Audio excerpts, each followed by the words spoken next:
بسم اللہ الرحمن الرحیم۔ صحیح بخاری حدیث نمبر 83۔ حجۃ الوداع میں رسول اللہ صلی اللہ علیہ وآلہ وسلم لوگوں کی مسائل دریافت کرنے کی وجہ سے منی میں ٹھہر گئی تو ایک شخص آیا اور اس نے کہا کہ میں نے بے خبری میں ذبح کرنے سے پہلے سر منڈا لیا۔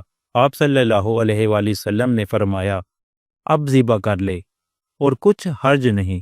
پھر دوسرا آدمی آیا، اس نے کہا کہ میں نے بے خبری میں رمی کرنے سے پہلے قربانی کر لی۔ آپ صلی اللہ علیہ وآلہ وسلم نے فرمایا اب رمی کر لے اور پہلے کر دینے سے کچھ حرج نہیں۔ ابن عمر کہتے ہیں کہ اس دن آپ صلی اللہ علیہ وآلہ وسلم سے جس چیز کا بھی سوال ہوا جو کسی نے آگے اور پیچھے کر لی تھی تو آپ صلی اللہ علیہ وآلہ وسلم نے یہی فرمایا کہ اب کر لے اور کچھ حرج نہیں۔ صحیح بخاری حدیث نمبر 84۔ کریم صلی اللہ علیہ وآلہ وسلم سے آپ کے آخری حج میں کسی نے پوچھا کہ میں نے رمی کرنے یعنی کنکر پھینکنے سے پہلے ذبح کر لیا۔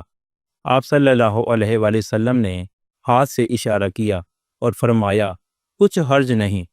کسی نے کہا کہ میں نے ذبح سے پہلے حلق کرا لیا۔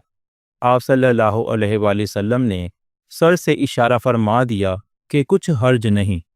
صحیح بخاری حدیث نمبر 85۔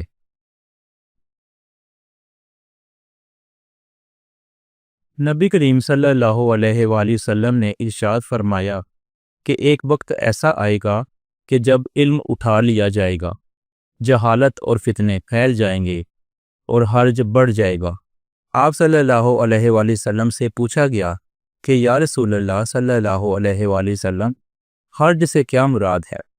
آپ صلی اللہ علیہ وآلہ وسلم نے اپنے ہاتھ کو حرکت دے کر فرمایا اس طرح، گویا آپ صلی اللہ علیہ وآلہ وسلم نے اس سے قتل مراد لیا۔